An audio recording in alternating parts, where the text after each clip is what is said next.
नमस्कार दोस्तों, एक ही लाइब्रेरी में आप सभी का स्वागत है। तो जैसा आप सभी जानते हैं कि क्लास 10th का जो है इंग्लिश 2022 के लिए मोस्ट इम्पोर्टेंट क्वेश्चन है ये। तो ये ज़रूर आने वाले क्वेश्चन है, पेपर में आने वाले क्वेश्चन है। 100% आपका रिजल्ट बहुत अच्छा बनने वाला है। तो इन क्वेश्चनों को आप ज़रूर पढ़ कर जाएँ। पेपर में जाने से पहले एक बार इन सभी क्वेश्चनों का रिविज़न ज़रूर कर लें। देखिए ये क्वेश्चन जो है हर वर्ष परीक्षा में पूछे जाते हैं, तो बहुत इम्पोर्टेंट क्वेश्चन हैं ये। मोस्ट इम्पोर्टेंट क्वेश्चन दिए गए हैं जो मैं आपके लिए लेकर आया हूं। तो शुरू करते हैं वीडियो को, और चैनल को अंत तक बने रहें, लाइक सब्सक्राइब और शेयर ज़रूर कर दें। तो सबसे पहले देखते हैं, क्वेश्चन दिया है कि हु वाज द लेंचो, यानी लेंचो कौन था। Where was Lencho house situated, यानी उसका घर जो है कहाँ स्थित था। Where was Lencho house, Lencho का घर कहाँ सिचुएटेड था, यानी स्थित था। तो ये काफ़ी वेरी इंपॉर्टेंट क्वेश्चन है, इसको बहुत अच्छे से देख कर जाइए। लेंचो वाला क्वेश्चन बार बार परीक्षा में पूछा जाता है, इसलिए इसको बहुत अच्छे से देख कर जाइए। तो आंसर दिया है इसका कि Lencho was a poor farmer, Lencho एक गरीब किसान था। His house was situated on a crest of a low hill, यानी उसका मकान जो है पहाड़ी पर स्थित था। तो ये क्वेश्चन काफ़ी इम्पोर्टेंट है। इसके बाद देखते हैं इसका अब सेकेंड क्वेश्चन। तो इन सभी क्वेश्चनों को आप अच्छे से देख लीजिए। अगला क्वेश्चन दिया है, why was Mandela not able to enjoy his limited freedoms, जो मंडेला थे क्यों जो है आज़ादी लिमिटेड यानी कि सीमित आज़ादी से, फ्रीडम से एंजॉय नहीं कर रहे थे। तो इसका आंसर दिया है कि Mandela was not able to enjoy his uh limited freedom because, क्योंकि he knew that uh people of his uh country were not a free, क्योंकि उन्हें पता था कि उनके लोग जो है फ्री नहीं है। They were suffering by poverty and racial discriminations. तो ये क्वेश्चन भी जो है आप इम्पोर्टेंट क्वेश्चन है, इसको भी आप अच्छे से तैयार कर लीजिए।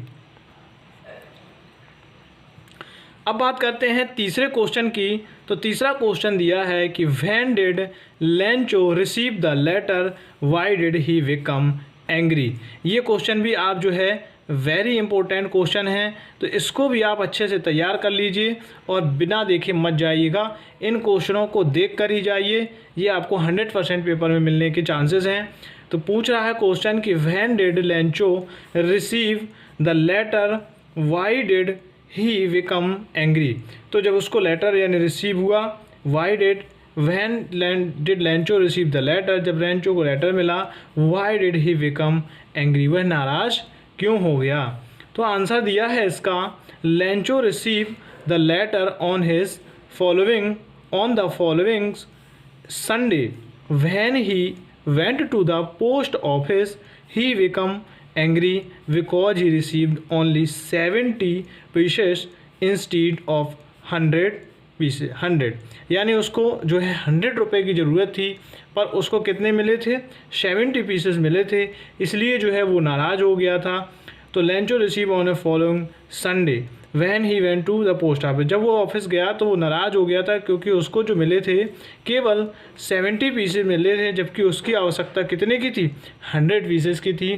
तो ये क्वेश्चन भी जो है आप इम्पोर्टेंट मान के चलिए, तो इसको भी आप अच्छे से तैयार कर लीजिए। तो इंग्लिश के लिए बहुत ही इंपॉर्टेंट क्वेश्चन है ये, तो इसको आप अच्छे से तैयार कर लीजिए। तो अब देखते हैं अगला क्वेश्चन जो दिया है इसका। चौथे क्वेश्चन की अगर बात करें तो why did Lencho write a letter to God, why did Lencho, यानी लेंचो ने जो है भगवान को पत्र क्यों लिखा। तो ये भी इस चैप्टर का जो है काफ़ी इम्पोर्टेंट क्वेश्चन है, इसको भी आप एक बार ज़रूर देख कर जाइए। अब देखते हैं इसके आंसर को। तो इसका आंसर जो दिया गया है, Lencho wrote a letter to God because his God was the only hope in his despair, his crops had been destroyed by a hailstorm, यानी उसकी जो फसल थी हेल स्टॉर्म की वजह से बर्बाद हो गई थी। He needed money to sow a new crops support his family till the next crop become, being a firm believers of God. He wrote a letter to God and requested him to send 100 pieces of sow his fields again and support his family till the next crop, यानी उसने जो है भगवान को पत्र इसलिए लिखा था क्योंकि उसकी जो फसल है हेल स्टॉर्म यानी तूफान से जो उसकी फसल ख़राब हो गई थी, इसलिए उसको जो है पैसे की आवश्यकता थी।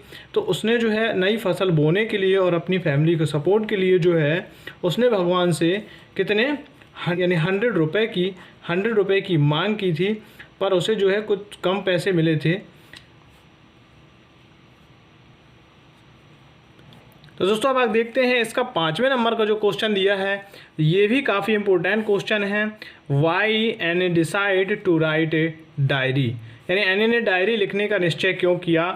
तो इसका भी ये भी इम्पोर्टेंट क्वेश्चन है। ये सारे क्वेश्चन मैं आपके लिए इम्पोर्टेंट लेके आया हूँ जो परीक्षा के लिए बहुत बहुत इम्पोर्टेंट है। तो ये सभी क्वेश्चनों को पेपर में जाने से पहले एक बार ज़रूर देख लें, और चैनल को अगर अभी तक लाइक सब्सक्राइब नहीं किया है तो लाइक सब्सक्राइब कर दें, और शेयर करना तो बिल्कुल भी नहीं भूलें। अब देखते हैं इसके आंसर को। दोस्तों इसका आंसर दिया है Anne had decided to write a diary, Anne ने जो है निश्चय किया एक डायरी लिखने के लिए, because she wanted to disclose her secrets in its as she had never been able to confide in anyone. She hoped that the diary, which she named Kitty, would be a great source of comfort to her, as she thinks that paper has more patient than pupil। तो इसलिए जो है उसने diary निश्चय किया। आप ये question भी अच्छे से देख लीजिएगा और इनको देख कर जाइए, ये आपके लिए बहुत इम्पोर्टेंट क्वेश्चन है। तो आपके लिए जो है काफ़ी इम्पोर्टेंट्स होने वाले हैं परीक्षा में। ये हर चैप्टर के इम्पोर्टेंट क्वेश्चन हैं, तो इनको अच्छे से देख लीजिए। अब देखते हैं इसका जो है अगला 6वां क्वेश्चन दिया गया है।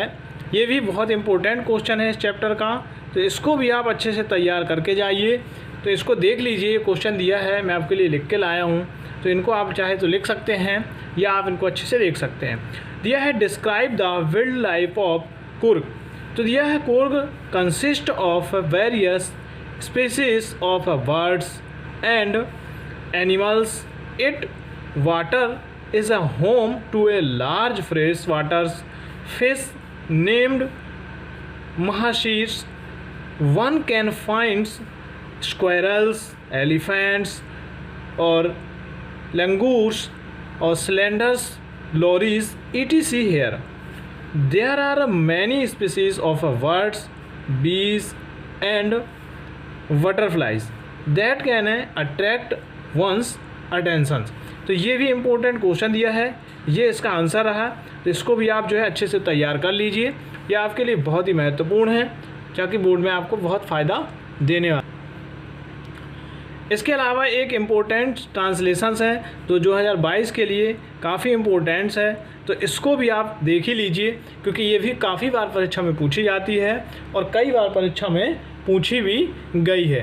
तो इसलिए ये भी इम्पोर्टेंट है और इसको आप अच्छे से देख लीजिए, क्योंकि इसका काफ़ी बार परीक्षा में पूछा गया है। तो देखते हैं, इसका दिया है कि इलाहाबाद एक ऐतिहासिक नगर है, यह शिक्षा का केंद्र है, यहाँ उत्तर प्रदेश का उच्च न्यायालय है, गंगा और यमुना नदियाँ यहाँ पर मिलती हैं।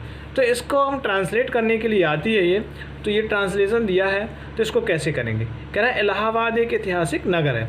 हम एक एक छोटे छोटे ये टेंस दिए हैं इसके साथ में, बस इन्हीं को हमको जो है ट्रांसलेट कर देना है और ये हमारा ट्रांसलेशन कंप्लीट हो जाएगा। सबसे पहले इलाहाबाद एक ऐतिहासिक नगर है, तो इसका बनाएंगे इलाहाबाद की स्पेलिंग ALLAHABAD, ये याद रखिएगा ताकि आपको वहाँ ना भूले।